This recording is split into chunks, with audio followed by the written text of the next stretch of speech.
Thank you for being here as we announce an action to address a crisis that has been decades in the making right here in Los Angeles County.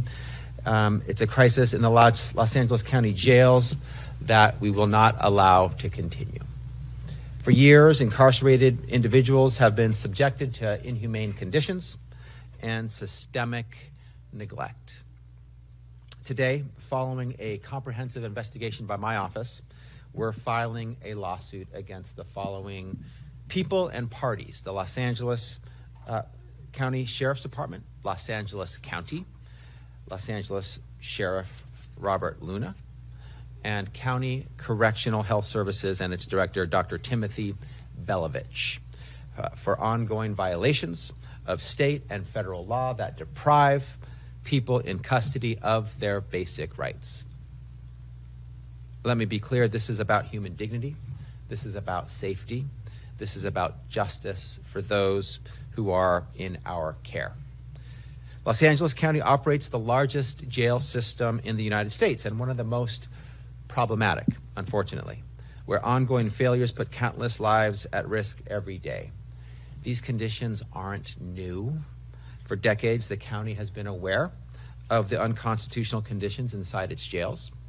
Yet instead of taking responsibility and fixing the problems, they've resisted oversight. They've spent millions of dollars defending lawsuits, fighting change instead of embracing it, and failed to implement reforms they themselves agreed to go through, through consent decrees and prior litigation. So they're already been sued. They've already been sued multiple times. They're under multiple consent decrees to implement changes. Even given the lawsuits, even given the consent decrees, they still haven't implemented the needed change. Now, just to be clear, the fact of the need for change cannot be in dispute. The sheriff has stated that change needs to happen. He's acknowledged the conditions that need to change. Others have said the same.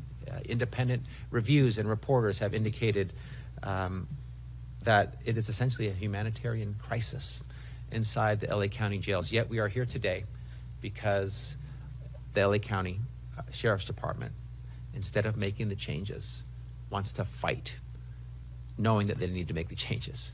They want to spend taxpayer money on litigation, on fighting, on resisting, on foot dragging, instead of making the changes that are necessary. To this day, conditions inside Los Angeles County jails are still inhumane, and they include some of the following: filthy and unsafe facilities with broken plumbing, with infestations of rats and roaches, and inadequate access to drinking and bathing water. Basics.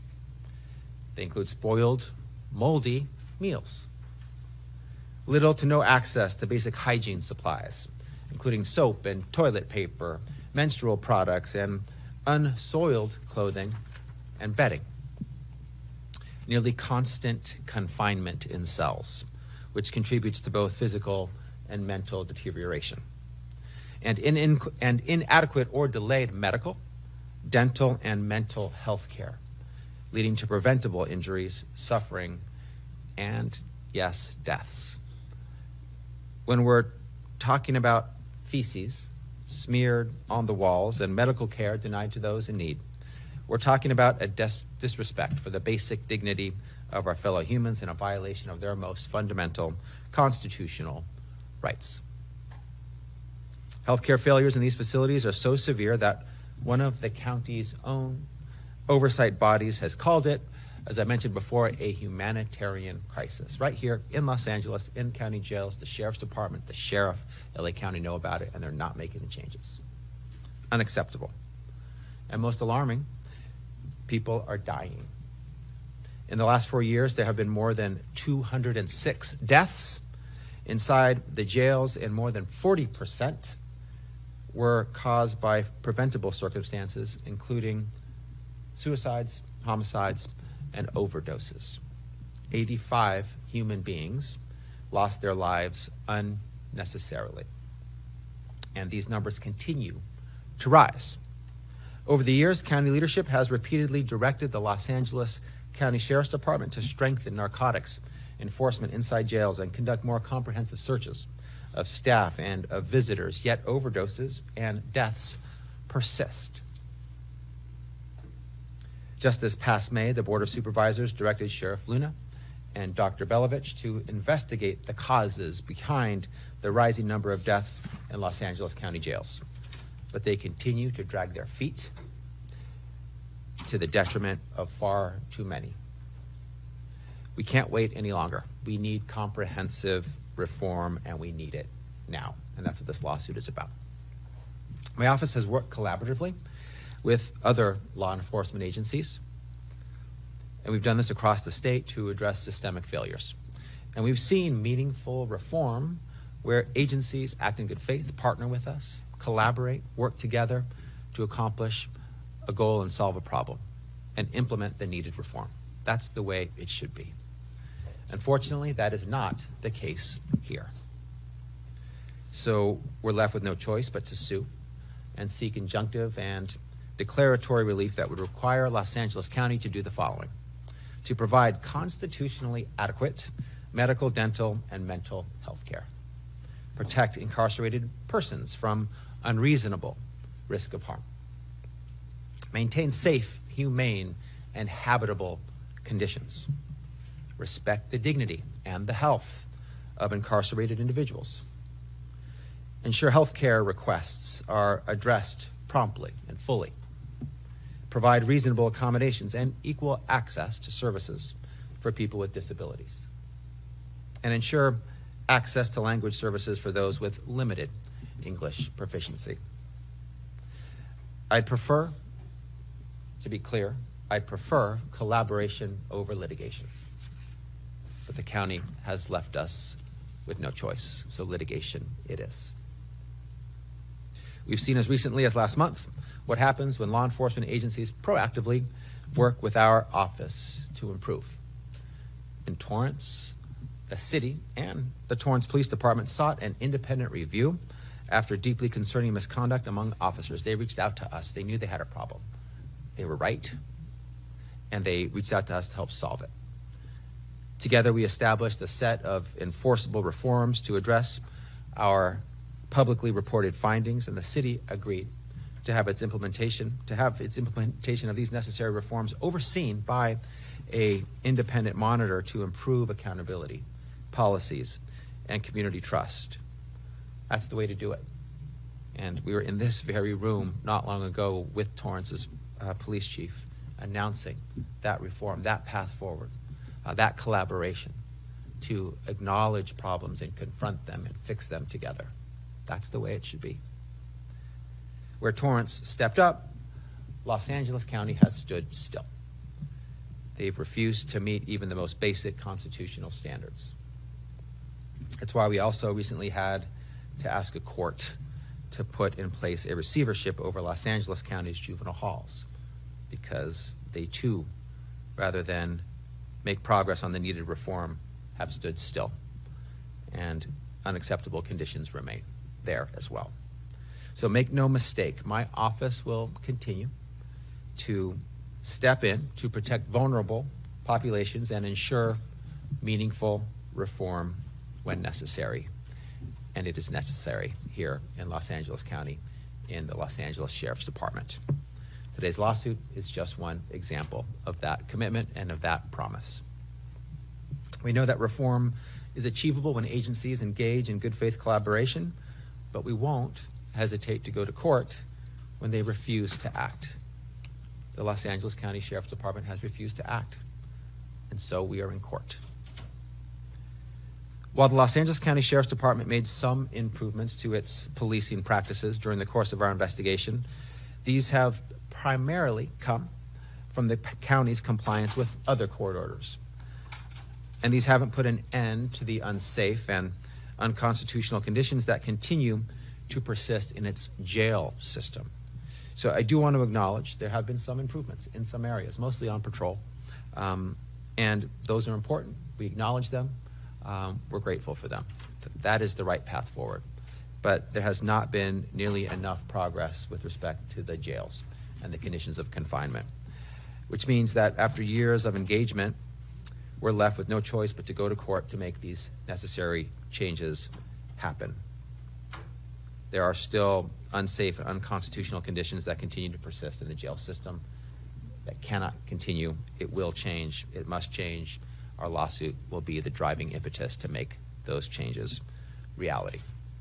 And we didn't take this step lightly, but when lives are at stake and decades of inaction have caused preventable suffering and preventable deaths, we must act, and we will act. And today, we do act. Every community deserves law enforcement that upholds, at a bare minimum, constitutional standards. That's the floor. Every person in custody deserves safety, health care, dignity. They deserve conditions that will prepare them to re-enter society and provide rehabilitation for those serving sentences. This benefits all of California. This lawsuit is about accountability, it's about transparency, it's about justice, and we are here to ensure basic rights, fundamental rights, are upheld. As California's Chief Law Enforcement Officer, I'm committed to ensuring that every Californian is treated with care, dignity, and protections they deserve, regardless of their custody status. And so that's what this lawsuit is about. I'm grateful for my team getting us to this point. I'm happy to answer any questions in a moment, but before I do, I want to acknowledge and thank the team members in my office that got us to this moment, working hard, working overtime on behalf of the people of California, and making sure that we have constitutionally compliant, legally compliant conditions in LA County here in the Sheriff's Department, which we do not yet have, but with our lawsuit we will. And I want to thank Yasmin Manners, Caitlin Weisberg, Tanya Sukija Cohen, Dominique Alcaraz, Joshua Piovia Scott, Shirley Sullinger, Cherokee Melton, Srividya Panchalam, Virginia Corrigan, Michael Newman, Daniel O'Bannon, Damon Brown, and so many others that have worked on this investigation over the course of the years. LA County is the largest county in the nation. This is a big sheriff's department. It's the largest in the nation. And so we've been digging in, reviewing and investigating to get to this point, and we have emerged with this very important complaint in state court to make sure that the necessary changes are made. And with that, I'm happy to answer any questions that you might have. Hi.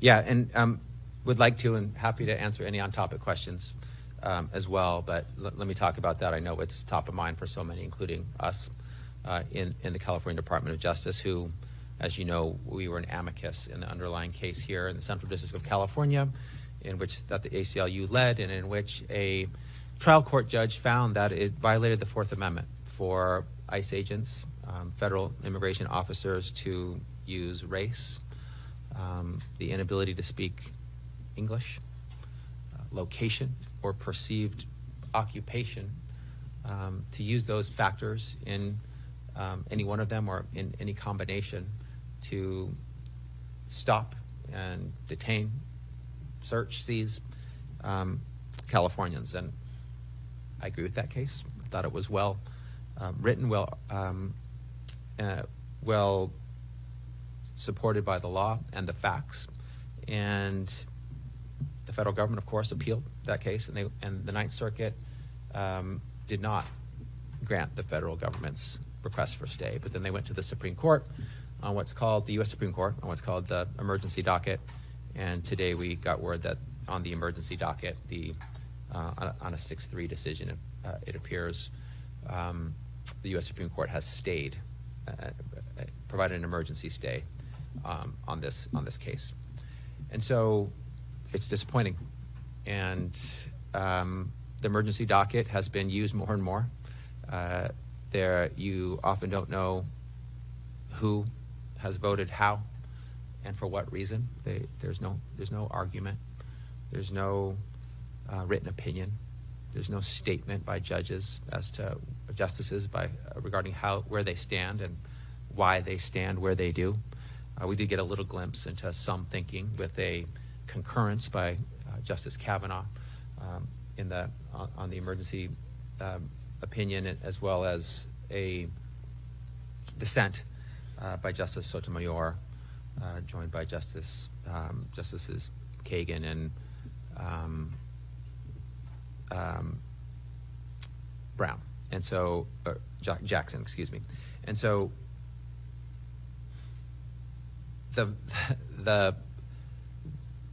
we don't know the reason that the 6 judges decided on this. We may never know. But we do know, because he told us, Justice Kavanaugh's decision. And it's very disturbing.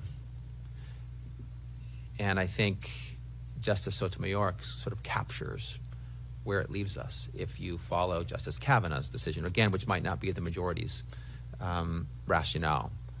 And she says, we ought not live in a government or in a nation where the government can seize you because you appear Latino, because you speak Spanish, or because you appear to have a low-wage job. And I couldn't agree more. We shouldn't live in a country like that. And that's what the lower court's decision was about, making sure that we don't live in a country like that. And we'll see what happens next. This is, an emergency petition. The U.S. Supreme Court could have stayed out of it and allowed the lower court proceedings to continue, but they decided that they wanted to weigh in. I'll also acknowledge that the U.S. Supreme Court has recently said that you can't consider race in college admissions when it could be one factor among many to tackle historical discrimination, to address personal racial discrimination in an applicant's life. You can't consider it. But you can consider race when in a city like LA, where there are so many Latino Californians lawfully present, following the law. You can use race as a factor to discriminate potentially against Angelenos and Californians based on race. So how they prevent the use of race to tackle discrimination but allow the use of race to potentially discriminate is disturbing, and it is troubling. So those are some of my thoughts on the opinion. AG Bonta, bias for Bloomberg Law, does your office plan to take any steps to address specifically the court's order in the court that issued this way? We're not a party in that case, so it'll be up to the party to decide. We will monitor. We will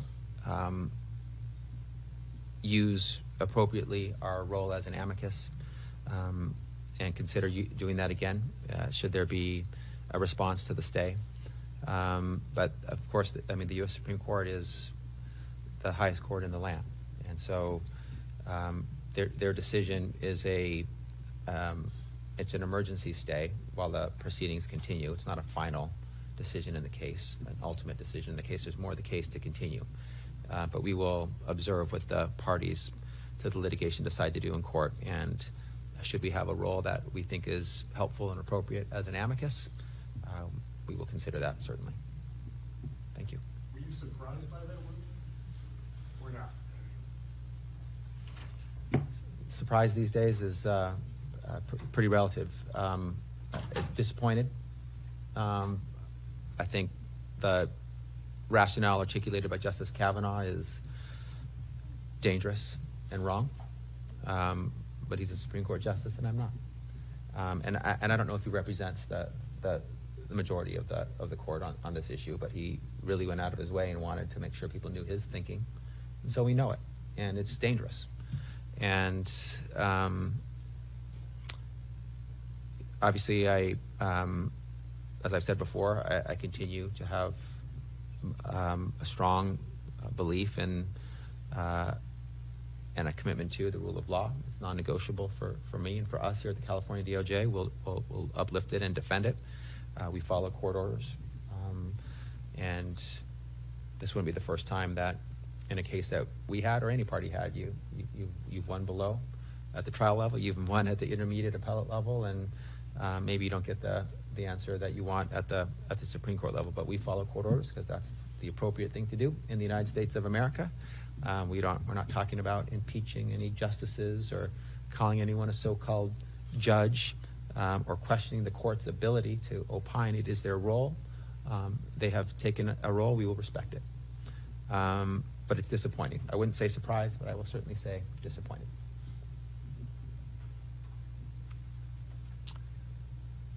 Any other questions?